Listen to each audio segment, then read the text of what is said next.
Hey, hello everyone, hope you all are doing great. Welcome back to my channel. So today we are going to witness this heavenly beauty of Amboli during monsoons.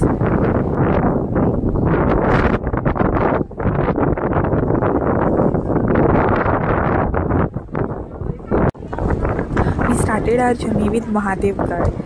तर महादेवगड हा एक टुरिझमचा point आहे आणि तिथे गेल्यानंतर आम्हाला समजलं की रिअल फॉग हा काय असतो.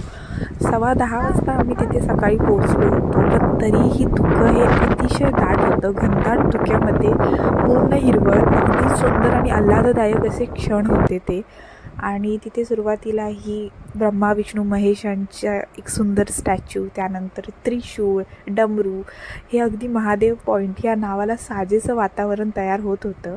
आणि पर्यटन स्थळ म्हटलं की गर्दीही हवीच, तर तिथे जवळजवळ 8-9 वाजल्यापासूनच गर्दी व्हायला लागते आणि 10:15 म्हणजे तर अगदी हॉटस्पॉट टायमिंग झालेला, त्यामुळे पूर्ण हिरवळ. आणि महादेव पॉईंट नंतर आम्ही निघालो आमच्या पुढच्या प्रवासाला, म्हणजेच हिरण्यकेशी येथील देवस्थानाला भेट द्यायला. तर हे एक देऊळ आहे. हिरण्यकेशी ही एक माशांची प्रजात आहे आणि त्यावरून हे नाव पडलेले आहे. तिथे नदीचा उगम आहे आणि एकदम सुंदर असं देवस्थान मंदिर आहे आणि खूप प्रसन्न वातावरण तिथे आहे. अशा हिरवळीत मस्तपैकी हे देऊळ, आणि रविवार असल्यामुळे खूप गर्दी होती, पण तरीही इथे अगदी प्रसन्न वाटत होतं. हे तळं आणि इथे वातावरण खूप छान होतं.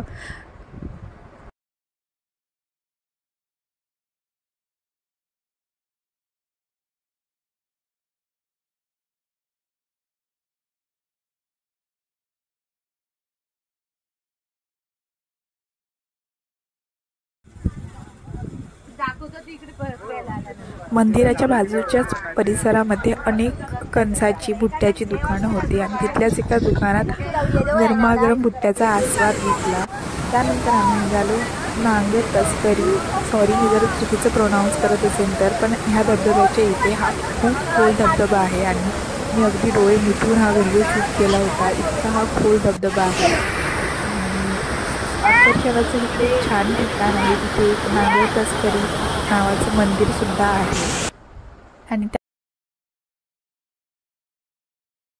त्यानंतर आम्ही पोहोचलो कावळेसाद येथे. तर कावळेसाद हे टुरिझमचं अट्रॅक्शन आहे आणि मला बघायचंच होतं कावळेसाद हे नेमकं कसं आहे, काय आहे. आणि इथे गेल्यानंतर मला समजलं की हा एक पैसा वसूल एक्सपिरियन्स आहे, कारण इथे धबधबे, नदी, निसर्ग हे एकदम सगळं आणि घनदाट धुक्यामध्ये हा एक्सपिरियन्स करणं म्हणजे खरंच खूप कमाल अनुभव होता.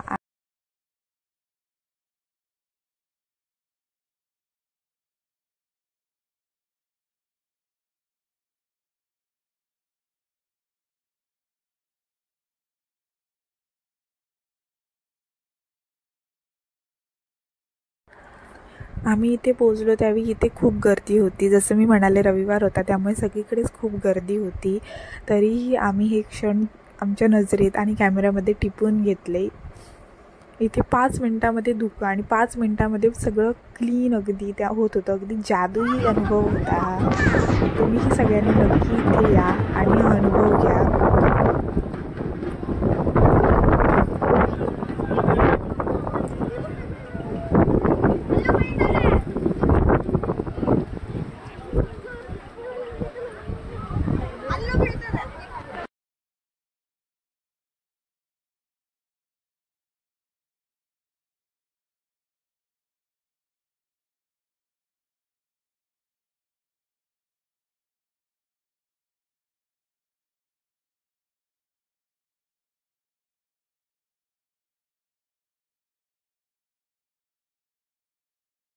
कावळेसाद नंतर आम्ही निघालो आंबोली धबधब्याचा आस्वाद घेण्यासाठी. तर आंबोली धबधबा हा आम्ही बाहेरूनच पाहिला, कारण आम्हाला काही आतमध्ये जायचं नव्हतं आणि ते पूर्ण धुकं होतं. जसं आम्ही सकाळी इथे आलो आणि इथून निघताना तेवढंच धुकं आम्ही पाहिलं.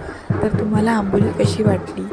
मॉन्सूनची जर कोकणची सफर करायची असेल तर आंबोलीला नक्की या. खूप मस्त वातावरण आहे. आणि तुम्हाला जर हा व्हिडिओ आवडला असेल, इन्फॉर्मेटिव्ह वाटला असेल तर नक्की लाईक करा, कमेंट करा आणि व्हिडिओ जास्तीत जास्त लोकांपर्यंत शेअर करा आणि चॅनलला सबस्क्राईब करा. थँक्यू.